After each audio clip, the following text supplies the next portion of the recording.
এই জীবনে তিনটি গুরুত্বপূর্ণ শব্দ আছে যা বোঝা আমাদের কাছে খুব গুরুত্বপূর্ণ, এবং এই তিনটি শব্দের নিজস্ব অর্থ আছে। প্রথম হলো সঙ্গবদ্ধতা, অর্থাৎ একসাথে মিলে কাজ করতে হবে, একসাথে মিলে পরিশ্রম করতে হবে, সামনে এগোতে হবে। এরকম করতে পারলে আপনার শক্তি বৃদ্ধি পাবে, আপনার ক্ষমতা বৃদ্ধি পাবে, আপনি এগোতে পারবেন এবং অনেক দূরে যেতে পারবেন। দ্বিতীয় হলো আত্মবিশ্বাস। হেরে যাওয়া বস্তুও আবার জিতে নিতে পারবেন। যদি আপনার নিজের আত্মবিশ্বাস থাকে তাহলে আপনি কখনো পরাজিত হবেন না। এবং তৃতীয় হলো অহংকার। জয়লাভ করার পরেও কিন্তু এটা আপনাকে পরাজিত করতে পারে। সেই জন্য জীবনে সঙ্গবদ্ধ হন, আত্মবিশ্বাস রাখুন, কিন্তু কখনোই অহংকার করবেন না। এই অহংকার আপনার থেকে সব কিছু কেড়ে নিতে পারে। এই অহংকারের জন্যই মথুরাপতি কংস নিজের পতনের দিকে অগ্রসর হয়েছিলেন। এই অহংকারকে ত্যাগ করুন আর আমার সাথে ভালোবেসে বলুন, রাধা রাধা। আমরা যখনই কোনো গাছের চারা রোপণ করি তখন সবার আগে পরীক্ষা করে দেখি যে যেখানে আমরা চারা রোপণ করতে চলেছি সেখানকার মাটি আদৌ উর্বর কিনা, সেই মাটি সেই চারাকে বাড়তে সাহায্য করবে কিনা। যখন একটা চারা রোপণের আগে আমরা এত কিছু ভাবতে পারি, তাহলে কাউকে বিশ্বাস করার আগে আমরা কেন ভাবি না? জীবনে কখনো এই বিশ্বাসরূপী চারা কোথাও রোপণ করার আগে বোঝার চেষ্টা করুন যে যার ওপর আপনি বিশ্বাস করতে চলেছেন সে কি আদৌ আপনার বিশ্বাসের যোগ্য কি না। ভেবে দেখুন সেই ব্যক্তি ভবিষ্যতে গিয়ে আপনার বিশ্বাস ভাঙতে পারে কি না। এটাও ভেবে দেখুন যে যাকে আপনি বিশ্বাস করতে চলেছেন তাকে আপনি বিশ্বাস করলে নিজের জীবনের উদ্দেশ্যে আপনি অগ্রসর হতে পারবেন কি না। আর তার জন্য প্রয়োজন সঠিক সিদ্ধান্ত, পরখ করা, কোনটা উচিত কোনটা অনুচিত সেটা বোঝা। আর তাতে কিন্তু আপনি সন্দেহবাতিক হবেন না, তাতে আপনি আরো নিপুণ হয়ে উঠবেন। তাই যদি আপনি নিপুণ হয়ে উঠতে চান তাহলে বোঝার চেষ্টা করুন, পরখ করে দেখুন, কোনটা উচিত কোনটা অনুচিত বুঝুন। আর বিশ্বাস তখনই করুন যখন আপনি 100% নিশ্চিত হবেন যে সে বিশ্বাসের যোগ্য। আসুন আমার সাথে ভালোবেসে বলুন, রাধা রাধা। এই সংসারে সব থেকে বেশি কঠিন কাজ কোনটা? কেউ বলবেন যুদ্ধ করা, কেউ বলবেন ধন অর্জন করা, আবার কেউ বলবেন জ্ঞান অর্জন করা সব থেকে বেশি কঠিন। এবার প্রত্যেক ব্যক্তির নিজস্ব অভিজ্ঞতা আছে আর সেই অনুসারে তার নিজস্ব একটা উত্তর আছে। সাধারণভাবে দেখতে গেলে এই সংসারে সব থেকে কঠিন হলো তপস্যা করা, অর্থাৎ সব কিছু ত্যাগ করে তপস্যায় নিজেকে বিলীন করে দেওয়া। এবার এর থেকে বেশি কঠিন এই সংসারে আর কি বা হতে পারে? এই সংসারে, এই সমাজে, নিজের পরিবারের মধ্যে থেকেও ধৈর্য ধরে সামনে অগ্রসর হওয়া, এটা হলো সব থেকে কঠিন কাজ। কারণ যখন আপনি তপস্যা করেন তখন সেখানে আপনার ধৈর্য ভাঙার মতো কেউ থাকেন না, না কোনো বন্ধু, না কোনো আত্মীয়, না কোনো শত্রু, কেউ না। কিন্তু যখন আপনি এই সমাজে, এই পরিবারে থাকেন, কোনো না কোনো ব্যক্তি এসে আপনার ধৈর্যের বাঁধ ভেঙে দেওয়ার ক্ষমতা রাখেন। তারা আপনার ধৈর্যের বাঁধ ভেঙে দেয়, আর কখনো কখনো তারা অনিচ্ছাকৃতভাবেই সেটা করে থাকেন।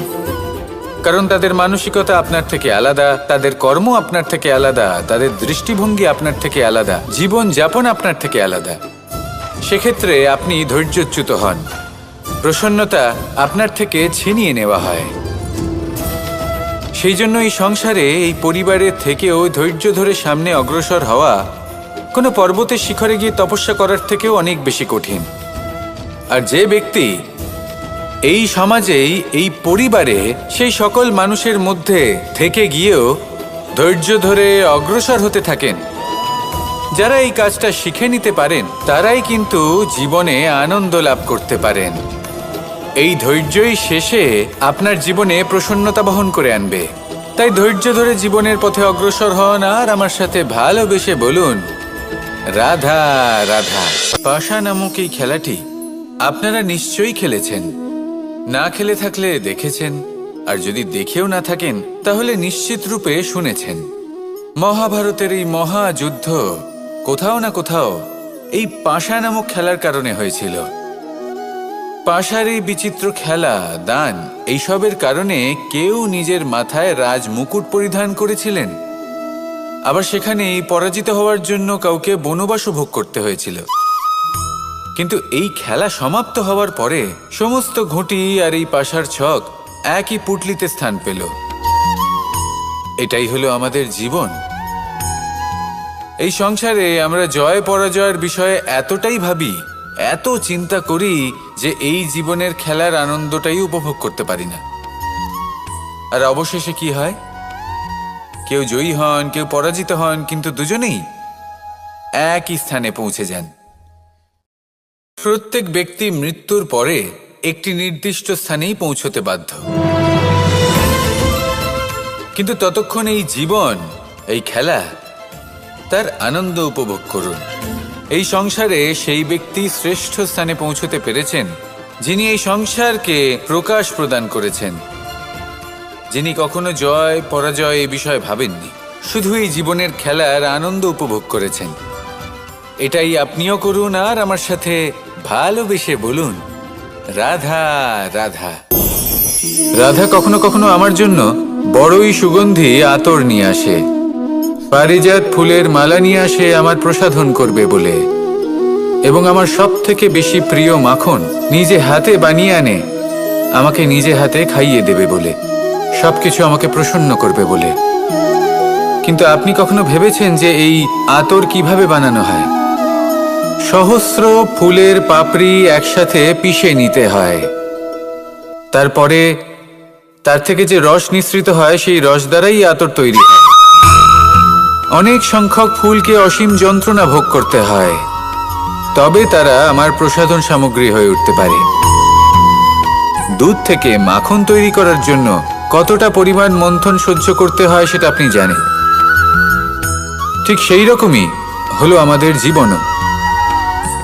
বিপদও আসে, কঠিন পরিস্থিতিও আসে, এর সম্মুখীন হতে শিখুন।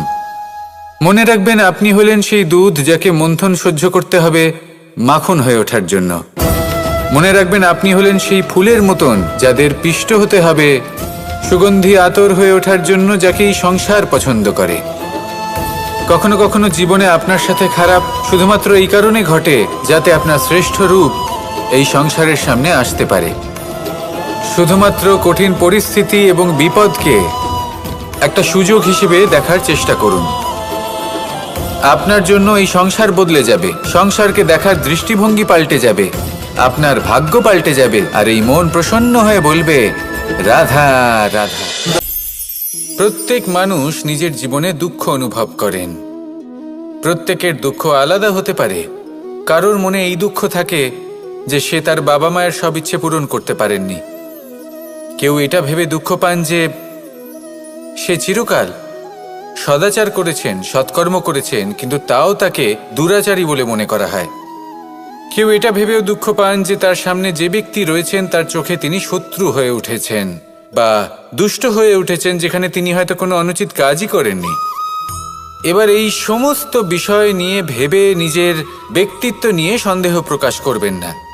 যদি নিজের ব্যক্তিত্ব নিয়ে কোনো সন্দেহ থেকে থাকে তাহলে কর্ম সংক্রান্ত প্রশ্ন করুন যে আপনি যা করেছেন তাতে কি উচিত ছিল, কি অনুচিত ছিল। যেটা প্রয়োজন সেটা এটা বোঝার যে আপনার অন্তর্মন, আপনার বিবেক আপনাকে কি বলছে, আর আপনার অন্তর্মন আর আপনার বিবেক আপনাকে যেটা করতে বলবে শুধু সেটাই করুন। আর তারপরে এই সংসার কি বলবে, কি ভাববে সেসব নিয়ে ভাবতে যাবেন না, কারণ এই সংসার তো ঈশ্বরকেও প্রশ্ন করে থাকে, ঈশ্বরকেও দোষী মনে করে। কখনো কখনো যখন কোনো ঘটনা মানুষের ইচ্ছা অনুযায়ী ঘটে না, তখন মানুষ এটা বলে যে, হে ঈশ্বর, আপনি আমার পাশে থাকলেন না, আপনি বড়ই কঠোর, এটা আপনার দোষ। যেখানে বেশিরভাগ সময় হয়তো সে নিজেই নিজের কর্মফল ভোগ করছে। আর কখনো কখনো ঈশ্বর হয়তো তার জন্য আরো ভালো কোনো পরিকল্পনা করে রেখেছেন, কিন্তু মানুষ সেটা বুঝতে পারে না। তাই দিনের শেষে যেটা প্রয়োজন সেটা হলো নিজের মনের কথা বুঝতে হবে। আপনার বিবেক কি বলছে শুধু সেটাই করুন আর সামনে এগোতে থাকুন। আমার সাথে ভালোবেসে বলুন, রাধা রাধা। পরিবর্তন, এটা হলো সৃষ্টির অমূল্য নিয়ম। এই সংসারে সবকিছু সময়ান্তরে পরিবর্তিত হয়, এই সময়ও পরিবর্তিত হয়। পরিবর্তন চিরকাল হয়ে এসেছে আর চিরকাল হতে থাকবে, কিন্তু এবার আমরা সেই পরিবর্তন কিভাবে লাভ করব যেটা আমাদের প্রয়োজন, যেটা আমরা চাই। আমরা জীবনে বিকাশ চাই। এই বিকাশ কিভাবে লাভ করতে পারি? এই প্রকৃতি কিন্তু আমাদের অত্যন্ত উত্তম উদাহরণ দিয়ে বুঝিয়েছে। একটি বিন্দুর উদাহরণ দিয়েছে যা ভবিষ্যতে একটা বিশাল নদীর আকার ধারণ করে। এটা কিভাবে হয়? মেঘ থেকে একটি বিন্দু ঝরে পড়ে সেই পর্বতের ওপর যেখানে হিম আছে। সেই হিমের সংস্পর্শে আসা মাত্র সেই বিন্দুর সাথে আরও বেশ কিছু বিন্দু যুক্ত হয়। তারপর তারা অগ্রসর হয়, আরও কিছু বিন্দু যুক্ত হয়, আস্তে আস্তে একটা ক্ষীণ ধারার রূপ ধারণ করে এবং সেটাই ভবিষ্যতে আরও এগোতে থাকে। অনেকটা যাওয়ার পর যখন অনেক সংখ্যক বিন্দু একসাথে যুক্ত হয় তখন সেটা বিশাল নদীর আকার ধারণ করে। এবার আমরা মানুষ বলে আমাদের সাথে এই নিয়মের অন্যথা হয় তা নয়। আমরাও এই প্রকৃতির অংশ, আমাদের ক্ষেত্রেও একই নিয়ম প্রযোজ্য। যখন পরিশ্রম করে অনেক সংখ্যক বিন্দু আমরা একত্রিত করব তখনই পরিবর্তনের নদী প্রবাহিত হবে। প্রয়োজন হলো নিরন্তর পরিশ্রম করা এবং ধৈর্য ধরা। এটা করতে থাকুন, জীবনে সব কিছু লাভ করতে পারবেন, কারণ প্রকৃতি আমাদের এটাই শিখিয়েছে। আর আমরা এই ব্রহ্মরই একটি অংশ, যার দ্বারা এই ব্রহ্মাণ্ড নির্মিত। আসুন আমার সাথে ভালোবেসে বলুন, রাধা রাধা। কখনো এই প্রকৃতির দিকে তাকিয়ে থাকবেন।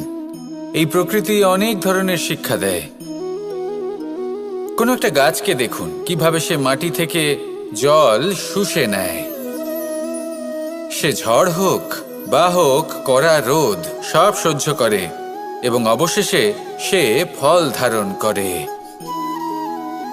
আর সেই ফল উৎপন্ন করার পরে সে ফল কিন্তু সে নিজে গ্রহণ করে না, এই সংসারকে প্রদান করে, যাতে পশু পাখি মানুষ তারা এই ফল গ্রহণ করে শক্তিশালী হয়ে উঠতে পারে, সুস্থ থাকতে পারে। সেভাবেই নদী, সরোবর এরা নিজেরাও কিন্তু নিজেদের জল গ্রহণ করে না, মাটিকে প্রদান করে, পশু পাখিকে প্রদান করে।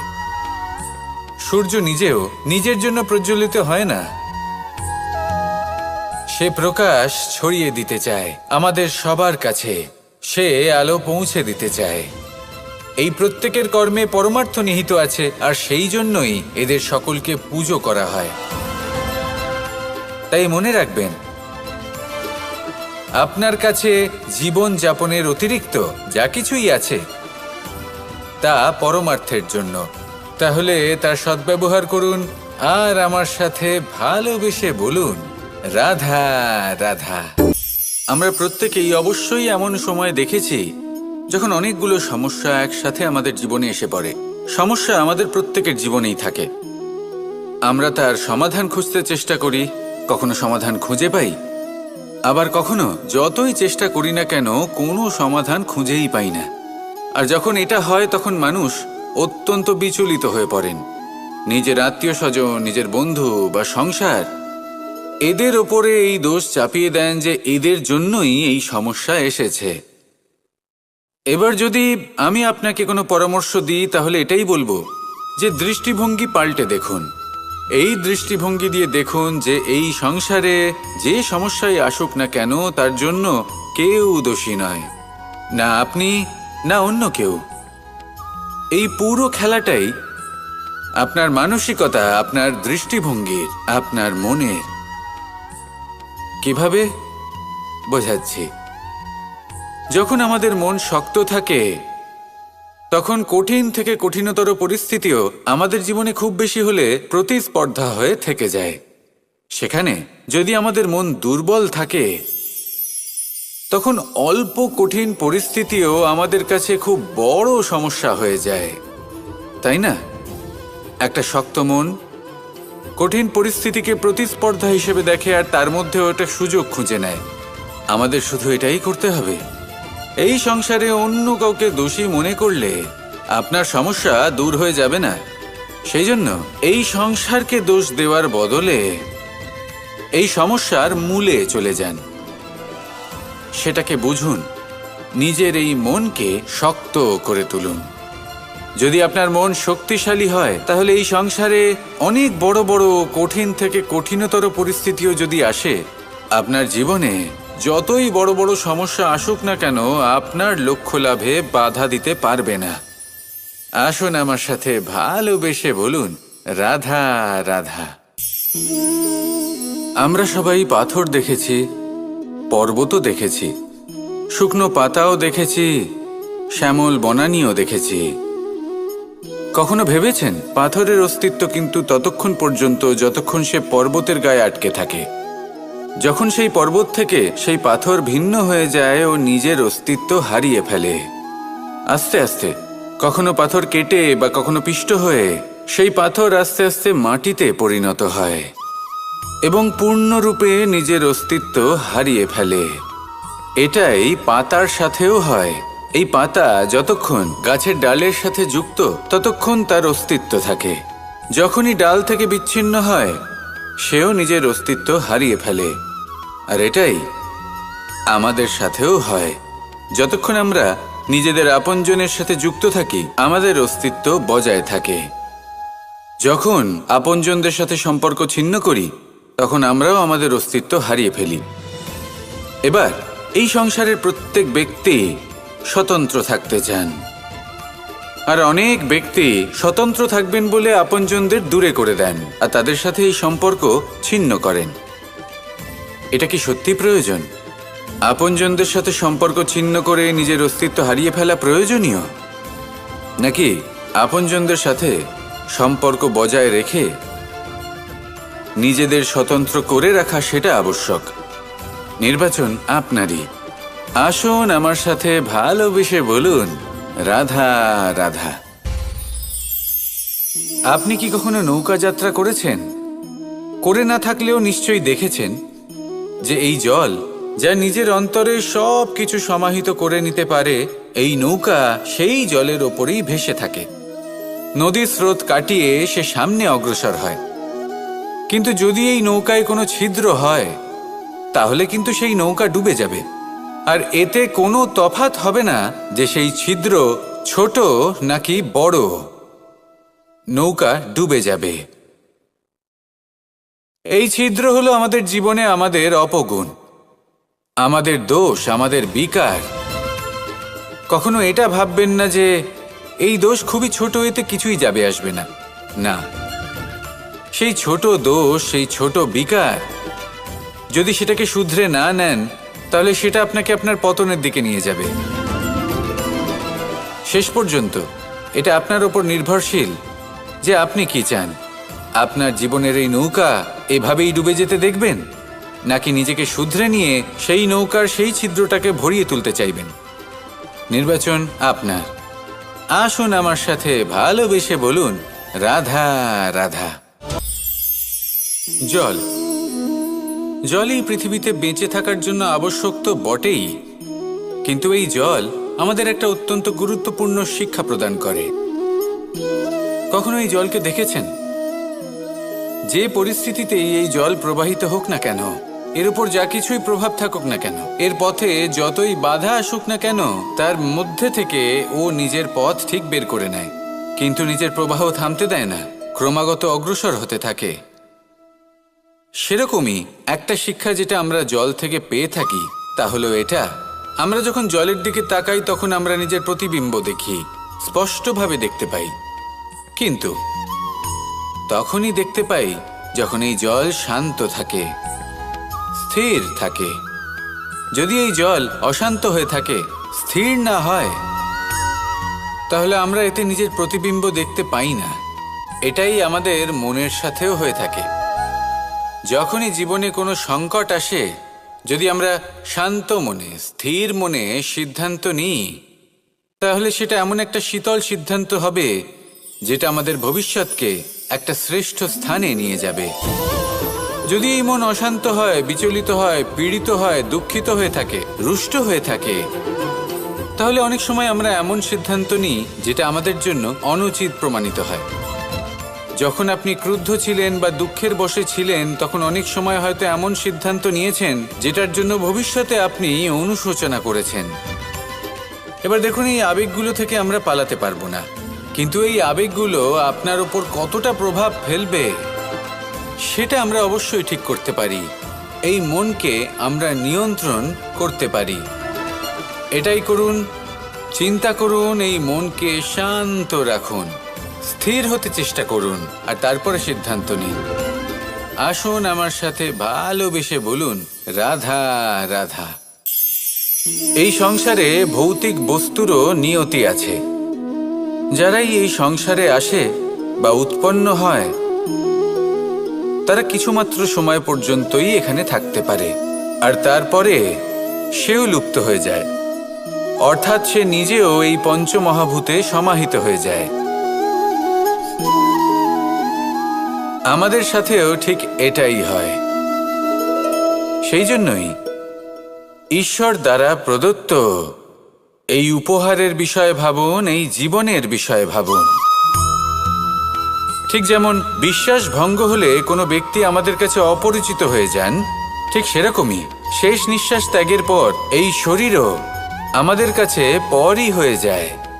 তাই এই শরীর থাকাকালীন শ্রেষ্ঠভাবে একে সদ্ব্যবহার করুন, এই জীবনে শ্রেষ্ঠ কর্ম করুন। আর এই জীবনকে শ্রেষ্ঠভাবে যাপন করার জন্য কিছু কথা বোঝা প্রয়োজনীয়। যদি আপনি কারোর প্রশংসা করেন, তাহলে পূর্ণ হৃদয় দিয়ে করুন। যদি আপনি হস্তক্ষেপ করে থাকেন, তাহলে মস্তিষ্ক দ্বারা করুন। যদি আপনি সমীক্ষা করেন, তাহলে বিবেক দ্বারা করুন। যদি আপনি ধন অর্জন করতে চান, তাহলে নীতি অনুসারে চলুন। যদি জীবনযাপন করতে চান, তাহলে রীতি মেনে করুন। আর যদি ঈশ্বরের ভজন করতে চান, তাহলে ভক্তিভাব নিয়ে করুন। শুধু এই কথা মনে রাখবেন যে আপনার এই জীবন কিন্তু অনিশ্চিত কাল পর্যন্তই আছে। কতক্ষণ আছে সেটা কেউ জানে না। তাই কিছু মুহূর্ত যেটা যাপন করতে আমরা এখানে এসেছি, সেখানে ক্রোধ, অহংকার, ঈর্ষা, এইসব আবেগের কি গুরুত্ব বলুন তো? এগুলো ত্যাগ করুন। মানুষকে ক্ষমা করতে শিখুন, আস্তে আস্তে বিশ্বাস করতে শিখুন। এই সংসারে নিঃস্বার্থভাবে প্রেম করতে শিখুন, আর সবার মধ্যে আনন্দ বিতরণ করুন। তাই এই সব গুণ যদি আপনি আত্মসাৎ করতে পারেন, তাহলে আপনার জীবনে শুধু আনন্দ এবং আনন্দই বিরাজমান হবে। আসুন আমার সাথে ভালোবেসে বলুন, রাধা রাধা, রাধা রাধা, রাধা রাধা। ধর্মরথের 4টি অশ্ব চালানোর জন্য যিনি সারথি হবেন, তার যে 4টি গুণ থাকা প্রয়োজন, সেই সমস্ত গুণ অর্জুনের মধ্যে উপস্থিত রয়েছে। কর্মের শক্তি রয়েছে, ধর্মের প্রতি আসক্তি রয়েছে, জ্ঞানের অভিব্যক্তি রয়েছে এবং সমর্পণের ভক্তি রয়েছে। নিশ্চিত রূপে ধর্মরথে সারথি হবার জন্য অর্জুনই সব থেকে যোগ্য। আর ও শুধুমাত্র দ্রৌপদীর স্বামীই হবে না, ইতিহাসে কুরুবংশের রাজকুমার বা ইন্দ্রপুত্রের নামেই শুধু পরিচিত হবে না, বরং অর্জুনই স্বয়ং ইতিহাস রচনা করবে। অর্জুনই হবে কৃষ্ণ সারথি। যত্র যোগেশ্বর কৃষ্ণ তত্র পার্থ ধনুর্ধর। তাহলে আসুন আর আমার সাথে ভালোবেসে বলুন, রাধা রাধা।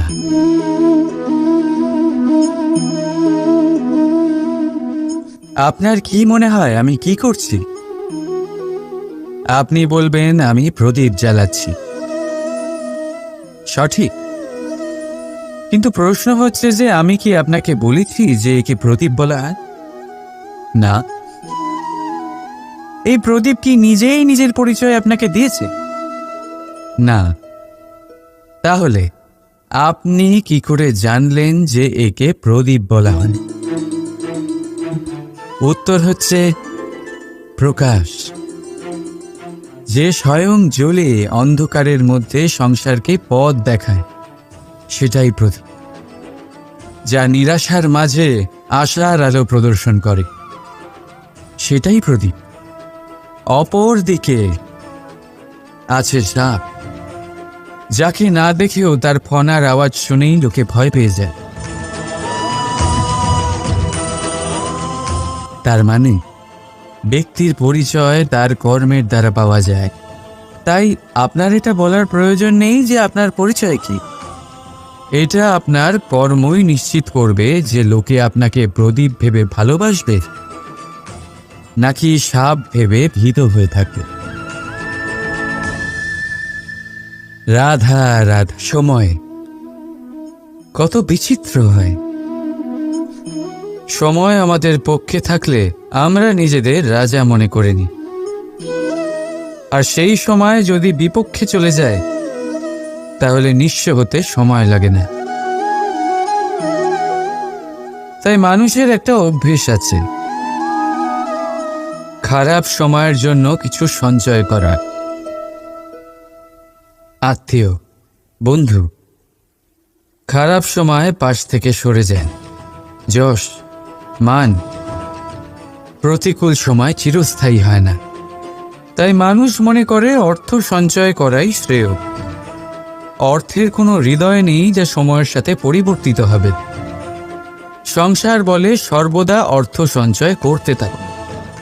খারাপ সময় অবশ্যই কাজে লাগবে, কিন্তু আমি বলবো শুভ কর্ম করতে থাকুন, আনন্দে থাকুন, নিজের ওপর আর ঈশ্বরের ওপরে বিশ্বাস রাখুন। খারাপ সময় কখনো আসবেই না। রাধা রাধা। প্রকৃতি মানুষকে এক বিশেষ শক্তি দিয়েছে, অন্য জীবের থেকে বেশি শক্তি দিয়েছে। স্মরণ শক্তি। এই শক্তি মানুষকে অন্য জীবের থেকে ভিন্ন করে, ইতিহাস রচনা করার প্রেরণা দেয়, জ্ঞানকে বংশানুক্রমে এগিয়েও নিয়ে যায়। আর যারা ভুলে যান, অধিকাংশ সময় তারা উপহাস আর দয়ার পাত্র হয়ে যান। কিন্তু এটাই কি প্রকৃত রূপে সত্য? না। এই স্মরণ শক্তি মানুষের বিকাশের সব থেকে বড় বাধা হয়ে দাঁড়ায়। তার মনকে দূষিত করে দেয়। খারাপ অভিজ্ঞতা, কারোর করা বিশ্বাসঘাতকতা, কারোর কটাক্ষ বেশিরভাগ মানুষই ভুলতে পারেন না। আর তারপর প্রতিশোধ নিতে উদ্যত হন। প্রথমে সময় নষ্ট করেন প্রতিশোধের প্রস্তুতিতে, আর তারপর সময় নষ্ট করেন প্রতিশোধ নেওয়ার সুযোগ খুঁজতে। যদি সন্তুষ্টি পেতে চান, যদি জীবনে আনন্দ পেতে চান, তাহলে স্মরণ শক্তির সদ্ব্যবহার করুন। নিজের স্মরণ শক্তিকে চালনা করুন শুধুমাত্র ভালো কথা আর ভালো স্মৃতির দিকে। জীবনে আনন্দ পাবে। রাধা রাধা। মানুষ নিজের পরিবারের জন্য কত কিছুই না করে। দিন রাত পরিশ্রম করতে থাকে যাতে তার পরিবারের প্রয়োজন পূরণের জন্য অর্থ রোজগার করতে পারে। কিন্তু শুধু অর্থ রোজগার করাটাই কি যথেষ্ট? আপনি বলবেন, হ্যাঁ নিশ্চয়ই, অর্থ দিয়ে সব কিছু পাওয়া যায়, বিদ্যা পাওয়া যায়, বাড়ি পাওয়া যায়, ওষুধ পাওয়া যায়, আর কত কিছুই না পাওয়া যায়। এইসব একটা পর্যায় পর্যন্ত সঠিক, কিন্তু একটু মন দিয়ে ভেবে দেখুন, যখন কোনো শিশু অসুস্থ হয়ে পড়ে তখন সে ওই তিক্ত ওষুধ কেন খেয়ে নেয়? এই জন্য কারণ ওর পিতা সেই ওষুধ অর্থ দিয়ে কিনেছে? না, বরং এই জন্য কারণ তার পিতা যে তার সামনে দাঁড়িয়ে, তার ওপরে তার বিশ্বাস আছে, বিশ্বাস আছে যে উনি তার কিচ্ছু হতে দেবেন না।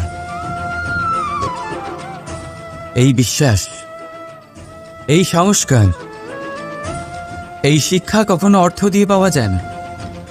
এইটা পাওয়া যায় সেই সময় থেকে যা মাতা পিতা তাদের সন্তানের সাথে কাটিয়েছেন। তাই জীবনে অর্থ অবশ্যই উপার্জন করুন, কিন্তু নিজের পরিবারকেও সময় দিন, আনন্দ পাবে। রাধা রাধা। কখনো কোনো পাখিকে দেখেছেন? যখন তারা ডিম পাড়তে প্রস্তুত হয় তখন তারা সবচেয়ে আগে একটা স্থান খোঁজে, একটা স্থান যা বর্ষা, রৌদ্র আর শত্রুর থেকে সুরক্ষিত হয়। তারপর তারা বাসা তৈরি করে, তারপরেই ডিম পাড়ে। আর তারপর যখন সেই ডিম ফুটে তার সন্তানদের জন্ম হয়, সে তাদের খাবার খাওয়ায়, তাদের রক্ষণাবেক্ষণ করে। কিন্তু যখন তাদের ডানা গজায়, তখন না সে তাদের খাবার দেয় আর না তাদের বাসা বানাতে শেখায়। শুধুমাত্র তাদের উড়তে শেখায় সে। তারপর সেই বাচ্চারা আকাশে উড়তে শিখে নিজেরাই নিজেদের খাবার জোগাড় করতে শিখে যায়, নিজেরাই নিজেদের বাসা বানাতে শিখে যায়। আর আমরা মানুষেরা কি করি? আমাদের সন্তান বড় হয়ে যাওয়া সত্ত্বেও তাদের নিয়ে সর্বদা দুশ্চিন্তা করি। তার জন্য আমরা গৃহ নির্মাণের চেষ্টা করি। নিজের সন্তানকে আরও শক্তিশালী করে গড়ে তোলার বদলে তাকে আমরা দুর্বল করে দিই। জীবনে সেটাই করুন যা একটা পাখি করে। নিজের সন্তানকে আকাশে ওড়ার শিক্ষা দিন, সংস্কার দিন, আর একটা নির্দিষ্ট সময়ের পরে তাকে নিজের আকাশ নির্ধারণ করতে মুক্ত করে দিন। রাধা রাধা। সাগরে সেতু বাঁধার গল্প তো আপনারা নিশ্চয়ই শুনে থাকবেন। রামচন্দ্রের সেনাকে 100 যোজন সমুদ্র অতিক্রম করে লঙ্কায় আক্রমণ করতে হতো। সেতুকার নল আর নীল সেতু বাঁধার উপায় বের করল, কিন্তু প্রশ্ন ছিল সেতু বাঁধা কি করে হবে? সমুদ্র অত্যন্ত গভীর। কত পাথর দেওয়া হলে এই বিশাল সমুদ্র অতিক্রম করা সম্ভব হবে? তখন এক উপায় নির্ধারিত হলো। পাথরের ওপর লেখা হলো রামের নাম। আর যখন সেই পাথরগুলোকে সাগরে ফেলা হলো, সেগুলো ভাসতে লাগলো। এবারে কেউ বলবেন এটা রামচন্দ্রের নামের মহিমা, কেউ বলবেন এটা নারায়ণের কোনো জাদু। কিন্তু না, এটা রামচন্দ্রের সেই গুণ, ওনার ব্যক্তিত্বের সেই মহান দিক যা ওনার প্রতিনিধিত্ব করেছে। তাই সেই পাথরও সাগরে ভেসে ওঠে।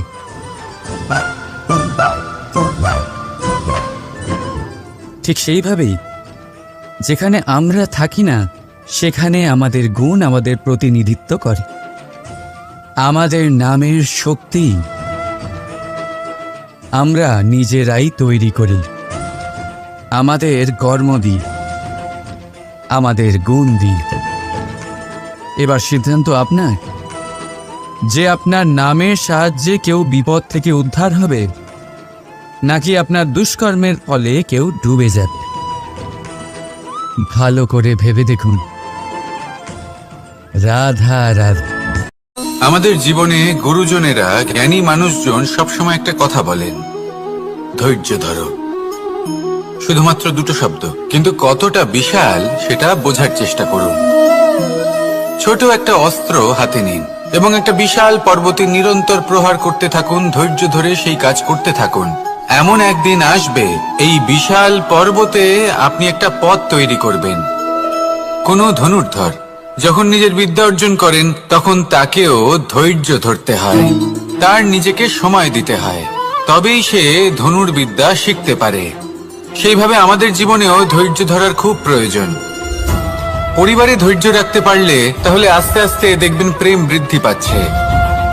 সমাজে যদি ধৈর্য রাখতে পারেন, তাহলে আস্তে আস্তে এই সমাজ আপনাকে সম্মান করবে। যদি নিজের জীবনে ধৈর্য রাখতে পারেন তাহলে নিজে থেকেই আত্মবিশ্বাস বাড়বে, নিজের বিকাশ হবে। জীবনে সবই সম্ভব যদি ধৈর্য রাখতে পারেন। হয়তো আস্তে আস্তে হবে, কিন্তু হবে অবশ্যই। শুধু ধৈর্য রাখুন, কারণ ধৈর্যই সব থেকে বড় পুঁজি। আসুন আর আমার সাথে ভালোবেসে বলুন, রাধা রাধা। আমাদের জীবনে যখনই আমরা কোনো বড় দায়িত্বের সম্মুখীন হই, তখন আমরা তার থেকে দূরে পালাই আর এই অজুহাত দিই যে না না, এত বেশি ভার বহন করার যোগ্যতা আমার নেই, আমি করতেই পারবো না।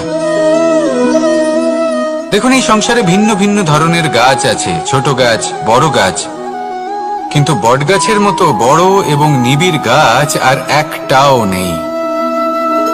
সে নিঃস্বার্থভাবে এই সংসারকে সেবা করে যায়, ছায়া প্রদান করে, শীতলতা প্রদান করে। আর যখন এমন সময় আসে যখন তার ওপর বোঝা অত্যন্ত বেড়ে যায়, সে কিন্তু কোনোভাবেই ভেঙে পড়ে না। তখন সে নিজের নিঃস্বার্থ কর্মের ফল লাভ করে, সেই নিঃস্বার্থ কর্ম যা সে করেছে। তার দেহ থেকে ছোট ছোট ঝুড়ি বার হয় এবং তা কাণ্ডের আকার ধারণ করে। সেই কাণ্ড মাটির কাছে পৌঁছয় এবং তারপর তা বটগাছের সহায়ক হয়ে ওঠে। সে ভেঙে পড়ে যায় না। এইভাবে আপনিও জীবনে নিঃস্বার্থভাবে সবার সেবা করুন, ভালোবাসুন, সবাইকে সাহায্য করুন। যেদিন আপনার ওপর বোঝা অত্যন্ত বেড়ে যাবে, সেদিন এই সব মানুষ আপনাকে সাহায্য করার জন্য আসবেন, আপনার শক্তি হয়ে উঠবেন। আর আপনি বটগাছের মতোই মহান এবং বিশাল হয়ে উঠবেন। আসুন আর আমার সাথে ভালোবেসে বলুন, রাধা রাধা। একটা শব্দ আছে, পরিস্থিতি। অনেক মানুষের মুখে আমরা এই শব্দ শুনি। জীবনে যখন অসফল হই, দুঃখ আসে, সংকট আসে, কোনো বিপদ ঘনিয়ে আসে, তখন সমস্ত দোষ আমরা পরিস্থিতির ওপর চাপিয়ে দিই। আর দেখতে গেলে কোথাও না কোথাও ঠিকই করি। এই পরিস্থিতি প্রত্যেক দিনের মতো পাল্টাতে থাকে, কিন্তু এই দিন, এই রাত, এমন কেউ আছেন যিনি এর ওপরেও নিয়ন্ত্রণ সাধন করেন, আর তিনি হলেন সূর্য। ঠিক সেই রকমই আমাদের জীবনেও সূর্য হলো এই মন। যদি এই মনের উপর আমরা নিয়ন্ত্রণ করতে পারি, তাহলে আমরা জীবনকেও নিয়ন্ত্রণ করতে পারবো। প্রথমে এই মনের রাজা হয়ে উঠতে হবে। তাই মনে রাখবেন, যদি মন দুর্বল হয়, তাহলে পরিস্থিতি আমাদের সমস্যা বলে মনে হবে। এই মন যদি স্থির হয়, পরিস্থিতি প্রতিস্পর্ধা বলে মনে হবে। আর এই মন যদি শক্তিশালী হয়ে ওঠে, তাহলে যে কোনো পরিস্থিতি আপনার কাছে একটা সুযোগ মাত্র, এমন এক সুযোগ যাতে অগ্রসর হয়ে আপনি মহান হয়ে উঠতে পারেন। এই মনের শক্তির বৃদ্ধি ঘটান, মহান হয়ে উঠুন, আর আমার সাথে ভালোবেসে বলুন, রাধা রাধা। খুব সুন্দর একটা কাহিনী আছে। একবার এক ব্যক্তি নিজের অসফলতার জন্য ত্রস্ত হয়ে সময় দেবতার তপস্যা করতে বসলেন। উনি তপস্যা করলেন এবং সময় দেবতা প্রসন্ন হলেন, মানুষের রূপ ধারণ করে ওনার সামনে প্রকট হলেন। এবার সেই ব্যক্তি ওনাকে জিজ্ঞেস করলেন যে কি এমন আছে যার জন্য আপনি বারবার জয়ী হন আর আমি চিরকাল পরাজিত হয়ে থাকি? কেন এত পরিশ্রম করা সত্ত্বেও আমি সাফল্য লাভ করতে পারি না? তখন সময় দেবতা উত্তর দিলেন যে দিন হোক বা রাত, ঝড় হোক বা ভূমিকম্প, রোদ হোক বা বৃষ্টি হোক, সময়ের সূত্রপাত হোক বা প্রলয়, আমি থামি না, আমি চলতেই থাকি। আর সেই জন্য যিনি থেমে যান তিনি পরাজিত হন আর আমি জয়ী হই। এটাই আমাদের শিখতে হবে। জীবনে সবসময় চলতে থাকুন, কখনো থামবেন না। হ্যাঁ, কিছুক্ষণের জন্য বিরতি নিতে পারেন, বিশ্রাম করার জন্য, নিজেকে আরো সশক্ত করে তোলার জন্য, কিন্তু থেমে যাবেন না। নিরন্তর কর্ম করতে থাকুন, পরিশ্রম করতে থাকুন, তবেই এই সংসার আপনাকে মনে রাখবে। আসুন আমার সাথে ভালোবেসে বলুন, রাধা রাধা।